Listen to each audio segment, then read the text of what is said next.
아내를 살해하고 시신을 토막내고 목을 자르고 믹서기로 유해를 갈아버린 혐의를 받는 남성이 막 살인 혐의로 기소됐습니다. 이 이야기에 대해 이야기해 봅시다. 로 앤 크라임에서 제공하는 사이드바에 오신 것을 환영합니다. 저는 제시 웨버입니다. 로 앤 크라임은 이 완전히 미친 사건을 처음부터 계속 추적해왔습니다. 확인해 보실 수 있습니다. 시에라 길레스피도 이 사건을 취재했습니다. 그 세부 내용이 너무 충격적이어서 아무리 잊으려고 해도 거의 잊을 수가 없습니다. 국제 모델이자 전 미스 스위스 결승 진출, 여성이 목이 졸리고 전기톱에 의해 몸이 절단된 채 발견됐습니다. 또한 경찰에 따르면 그녀의 유해는 믹서기로 갈렸다고 합니다. 그 모든 짓을 저지른 사람은 그녀를 가장 보호해야 했던 단 한 사람, 바로 그녀의 남편이었습니다. 그녀는 멘토이자 두 아이의 엄마였지만 삶이 그런 잔혹한 폭력으로 끝났습니다. 그녀의 남편은 처음엔 그녀가 죽은 채 발견됐다고 했다가 나중엔 정당방위였고 그녀가 칼로 공격했다고 진술을 바꿨습니다. 하지만 증거는 전혀 다른 끔찍한 이야기를 전합니다. 이제 중요한 소식이 있습니다. 검찰이 그를 살인 혐의로 공식 기소했습니다.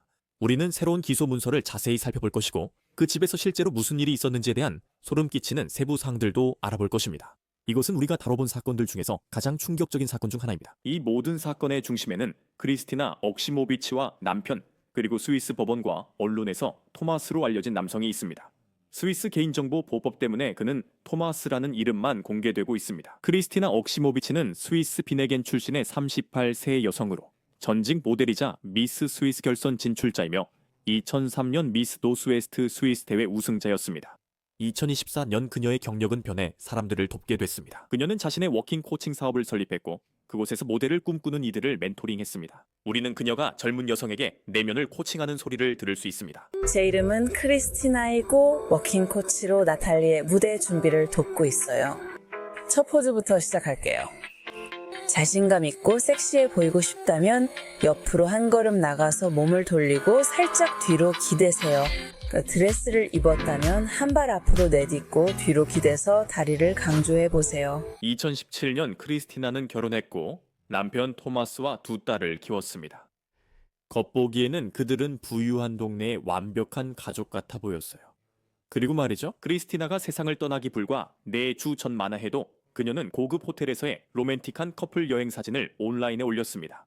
하지만 2024년 2월 13일 모든 것이 달라졌습니다. 크리스티나의 부모님은 손녀가 다니는 유치원에서 크리스티나가 아이를 데리러 오지 않았다는 전화를 받았습니다. 걱정이 된 아버지는 가족의 집으로 갔고 남편이 그곳에 있었습니다. 용의자는 크리스티나의 아버지에게 그녀가 어디 있는지 모른다고 말했습니다. 그는 현재 크리스티나가 어디 있는지 모른다고 주장했습니다. 토마스가 잠깐 한눈을 판 사이 크리스티나의 아버지는 집을 수색해 지하 세탁실로 내려갔습니다. 그곳은 고립된 벙커처럼 묘사됐습니다. 그리고 그곳에서 그는 금발머리가 보이는 큰 검은 쓰레기 봉투를 발견합니다. 그래서 그는 봉투를 열었고 미리 사과드리지만 그 안에서 자신의 딸의 잘린 머리를 발견했습니다.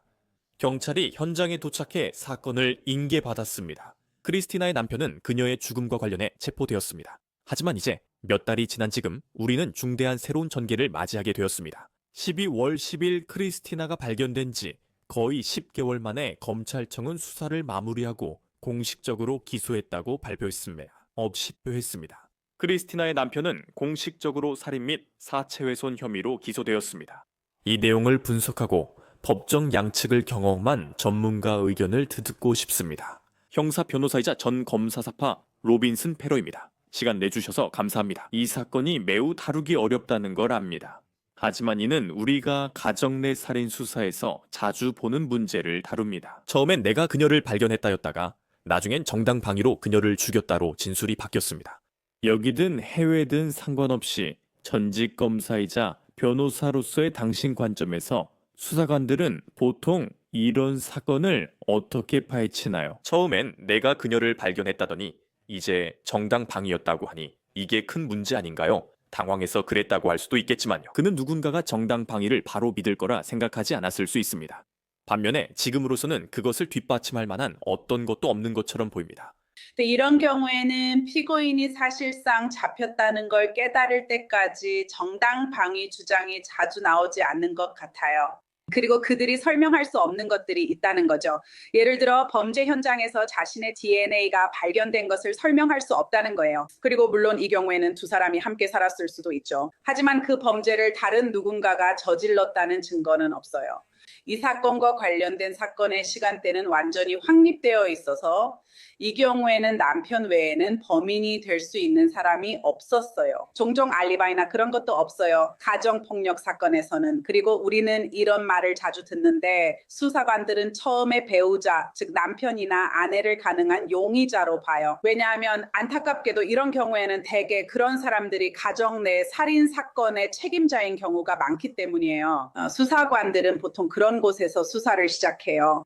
이 사람과 대화 후 그가 어떤 이유로든 내가 아니에요 라고 말하는 상황이죠. 저는 그냥 거기서 그녀를 발견했어요. 그들은 아직 자신에게 유리한 변명을 결정하지 못했기 때문이에요. 그리고 더 좋은 표현이 없어서 이렇게 말하자면 그들이 현행범으로 수사관들에게 잡히기 전까지는 그들은 사실 저는 가게에 있지 않았고 집에 있었어요 라고 말할 수밖에 없게 돼요. 왜냐하면 링 카메라 영상이 그 시간에 그들이 거기에 있었다는 걸 보여주니까요. 네, 그러면 그들은 자신을 위한 자기 방어와 관련된 이론을 만들어내기 시작해야 해요. 그때부터 상황이 변하고 시간이 지나며 그들의 신뢰에 큰 영향이 생겨요. 만약 사건이 재판까지 가게 된다면 배심원들은 처음에는 한 가지 이야기를 했다가 특정 증거를 설명할 수 없다는 걸 깨닫고 나서 이야기를 바꾼 것을 볼 수 있게 돼요. 분명히 말씀드리지만 우리는 지금 브라이언 월시 사건 한가운데 있습니다. 만약 배우자가 시신을 훼손하거나 절단했다는 증거가 있다면 누군가 그런 일을 했다는 것 자체를 이해하기조차 어렵죠. 배심원들도 아마 이렇게 말할 겁니다. 누군가 사랑하는 사람에게 그런 짓을 할 의지가 있다면 그 사람이 살해했을 가능성도 충분하다고요. 다른 시각으로 보면 시신 절단의 증거가 있다고 해서 반드시 그 사람이 이 사건의 피해자를 살해했다는 의미는 아니잖아요. 특히 시신이 어떤 상태여서 무슨 일이 있었는지 쉽게 알 수 없거나 혹은 시신 자체를 찾지 못한 상황이라면 더욱 그렇죠. 이렇게 훼손된 증거가 아무리 심각하더라도 저는 이 부분을 좀 더 깊이 살펴봐야 합니다. 그리고 그녀에게 무슨 일이 있었는지에 대한 증거도 있습니다. 하지만 여기서 일어난 훼손이 아무리 심각하더라도 제 인생에서 들어본 것 중 가장 끔찍한 일 중 하나입니다. 그렇다고 해서 반드시 그들이 살인죄를 저질렀다는 뜻은 아닙니다. 그건 확실히 사실이에요. 또한 예를 들어 누군가 집에 왔을 때 파트너가 이미 사망해 있을 수도 있습니다. 아마 약물 남용 등 비슷한 일이 있었을 수 있어요. 들키기 싫거나 어떻게 해야 할지 몰라 그런 상황이 생길 수 있죠. 만약 그들도 그런 일에 관여했다면 결국 무슨 일이 일어났는지 숨기려고 할 수도 있어요. 그리고 일부 관할 구역에서는 시신 은닉이나 시신 훼손 같은 혐의가 적용될 수 있습니다. 그래서 가끔 아주 드문 경우이긴 하지만 피고인이 실제로 그 사람을 살해했다는 것을 입증할 수는 없지만 증거를 조작하거나 시신을 훼손하는 등의 행위를 했다는 것은 입증할 수 있는 경우가 있어요. 살인죄로 누군가를 유죄 판결하려면 이 사람이 의도적으로 저 사람을 죽였다는 사실과 그 방법이 입증되어야 해요. 시신 훼손이나 다른 요소들이 있다면 법의학자가 실제로 어떻게 그런 일이 일어났는지 정확히 밝혀내는 것이 어려울 수 있습니다. 하지만 피고인의 다른 행동들도 함께 고려된다는 점이 문제입니다. 여기서 무슨 일이 있었는지에 대해 거짓 정보를 제공하고 크리스티나의 아버지에게 무슨 일이 있었는지 말하지 않았다는 의혹이 있습니다. 그러니까 유해를 발견한 사람은 바로 크리스티나의 아버지였어요. 그 말을 들으면 이 사건에 어떤 영향을 미칠까요? 배심원들에게 주는 감정적인 무게뿐만 아니라 수사에 대한 신뢰도, 그리고 이 피고인이 실제로 무엇을 했는지에 대한 신뢰도에도 영향을 미치죠. 아버지가 유해를 발견하고 잘린 머리까지 발견한 거죠.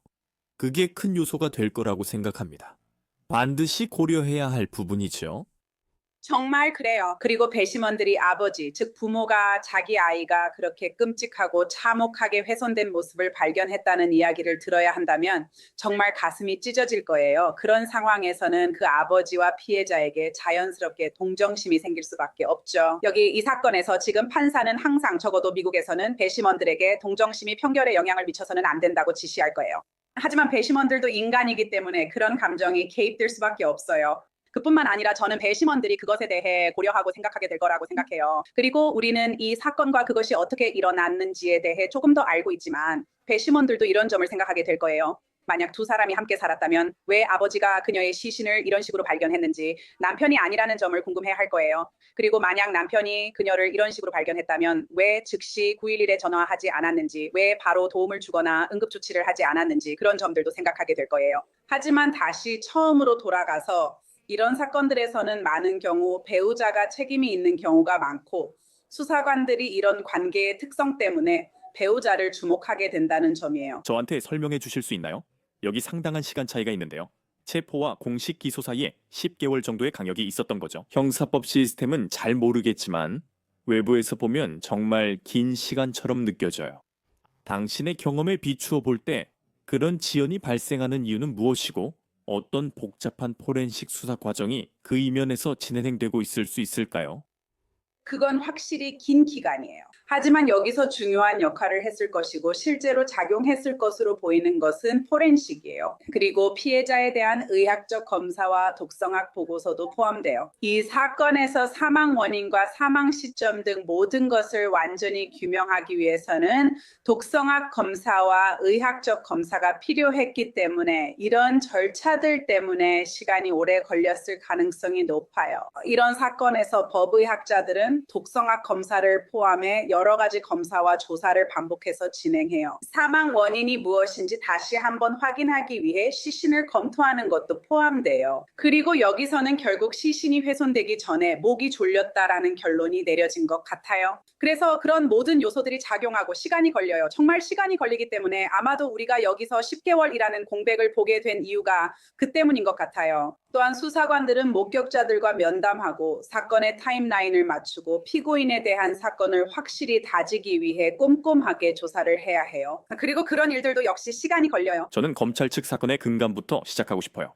그러니까 사망 원인과 그 이후에 무슨 일이 있었는지부터요. 이제 스위스 연방대법원의 판결문은 현지 언론 BC 바질이 검토했으며 이 끔찍한 사건의 전개 과정을 자세히 설명하고 있습니다. 판결문에 따르면 크리스티나가 목이 졸려 숨진 후 그녀의 시신은 세탁실에서 전기톱, 칼, 원예 가위를 사용해 훼손되었습니다. 그리고 법원 문서에는 이후 여러 신체 부위가 핸드 블렌더로 갈리고 피레로 만들어졌으며 화학약품에 녹여졌다고 설명되어 있습니다. 제가 들어본 시신 훼손 사건 중에 이보다 더 끔찍한 경우는 없었던 것 같습니다.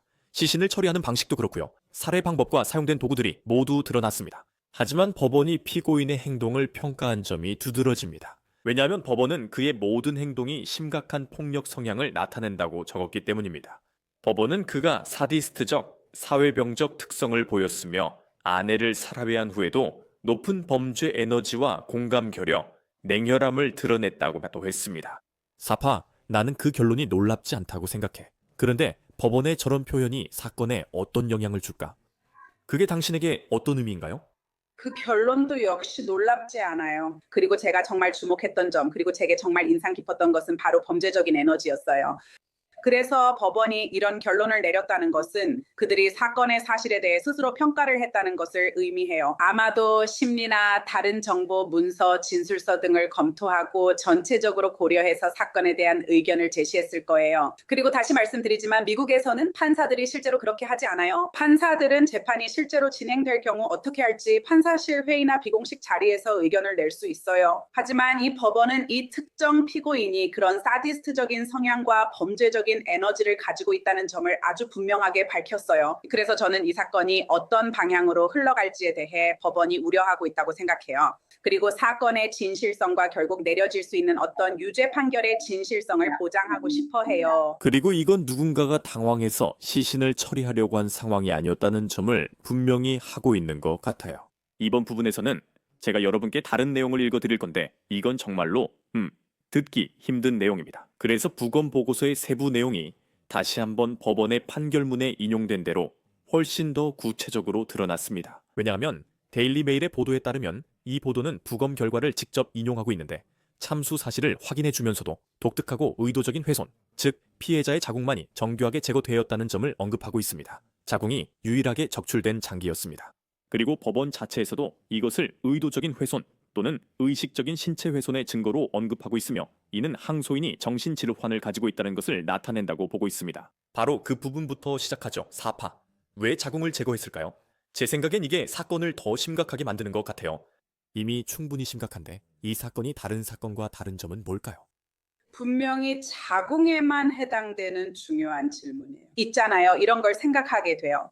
혹시 불륜 같은 걸로 인한 분노나 아니면 어떤 종류의 격정적인 범죄였을까 궁금해지거든요. 아니면 도대체 무엇이 이 사람으로 하여금 이 여성의 가장 은밀한 부분 중 하나를 도려내게 만들었을까요? 그리고 그들이 한때 결혼했고 아이도 있다는 점을 생각하면 그녀의 신체의 특정 부위에 대한 그 끔찍함과 집착은 변호사로서도 또 일반적으로도 도대체 무엇이 사람을 그렇게 만들 수 있을지 멈춰서 생각하게 만들어요. 또 한 번 재판부 지적대로 그런 훼손과 사디즘적 행동을 누가 할 수 있을까요? 하지만 결국 그 사람의 마음을 보면 이런 일을 할 수 있는 사람의 정신 상태가 결국 이 질문에서 정말 중요한 부분입니다. 그래서 그런 모든 것들이 함께 고려될 것입니다. 이 사건의 사실관계, 즉 그들이 밝혀낸 사실들, 이 사건의 특정 피고인의 정신 건강이나 능력, 우리가 알고 있는 관계의 성격이 가정 내 관계라는 점, 이전에 있었던 가정 내 증거들, 아버지가 딸을 발견했다는 사실 등 이런 모든 것들이 종합적으로 이 사건에 영향을 미칠 것입니다. 그리고 제가 말씀드리는 걸 잊었네요. 수사 결과 법원 문서에 피고인이 시신을 훼손하며 휴대폰으로 유튜브 영상을 틀었다고 데일리 메일이 보도했습니다. 그래서 이런 일이 벌어지는 동안 다시 정신질환에 대해 이야기하는 부분으로 돌아가게 됩니다. 그렇죠. 그 부분에 대해 이야기하는 거죠. 이것은 정신질환의 증거가 될 수 있습니다. 그렇다면 이런 잔혹함, 의도적 행동, 치밀함에 정신질환이 어떻게 작용할까요? 제 말은 만약 이 혐의들이 사실이라면 우리는 어떤 종류의 정신질환에 대해 이야기하는 건가요? 아니면 어떤 종류의 방어 논리인가요? 그럴 가능성도 충분히 있습니다. 여기에는 어떤 종류의 정신과적 방어가 있을 수도 있죠. 미국, 특히 뉴욕에서는 730 심신능력 평가라고 부르는 제도가 있습니다. 이 사람이 증언할 만큼 충분히 심신이 건강한가요? 이 사람이 범행 당시 살인죄를 성립시키기 위해 필요한 범죄 의도를 형성할 수 있었는지가 중요한 거죠. 다시 말하지만 누군가를 고의로 살해했다는 이야기를 할 때는 검찰이나 정부가 그 사람이 의도를 가지고 행동했다는 것을 입증해야 해요. 만약 피고인에게 그 당시 어떤 종류의 정신병과 관련된 정신건강 문제가 있었다면 그것은 검찰이나 정부가 극복해야 할 장애물이 될 거예요. 그 사람이 그 당시 정신병 상태에 있었다면 필요한 정신 상태가 형성될 수 있을까요? 이것도 말씀드릴게요. 그 혐의들에 대해서요. 알겠죠? 그러니까 검찰청은 12월 10일에 살인죄와 사자의 평온을 해친 혐의로 기소했다고 발표했습니다. 살인 혐의는 알겠어요. 사파. 그런데 사자의 평온을 해친다는 건 미국에도 유사한 죄가 있나요? 그게 살인 혐의와 함께 적용되는 건가요? 저는 뉴욕에서는 그런 걸 본 적 없어요. 하지만 다른 곳엔 있을 수도 있겠네요. 오히려 꽤 오랫동안 법전에 있었던 법 같네요. 몇몇 주와 관할 구역, 특히 뉴욕에는 그런 법이 있을 수 있어요. 시신훼손, 시신은닉, 증거 조작 같은 범죄들이 있는데 이런 것들이 본질적으로 스위스에서 그런 유형의 범죄 요건에 해당할 거예요. 제가 말씀드리자면 이건 정말 끔찍한 일입니다. 정말로 끔찍한 일이에요. 이런 일엔 뭐라 말해야 할지 모르겠습니다. 제가 그걸 읽고 충격을 받았는데 시에라가 처음 보도했던 게 기억납니다. 충격을 받았고 이 사건이 어떻게 진행되는지 지켜보겠습니다. 하지만 제 마음은 아이들에게 갑니다. 이런 일이 있은 후 그 아이들이 어떻게 살아갈지 모르겠습니다. 사파 로빈슨 프레이레 씨 시간 내주셔서 감사합니다. 초대해 주셔서 감사합니다, 제시 씨. 그리고 지금까지 사이드바에서 준비한 소식은 여기까지입니다. 여러분 함께해 주셔서 정말 감사합니다. 언제나처럼 유튜브, 애플 팟캐스트, 스포티파이 등에서 구독해 주세요. X나 인스타그램에서 팔로우해 주세요. 저는 제시 웨버였습니다. 다음에 뵙겠습니다.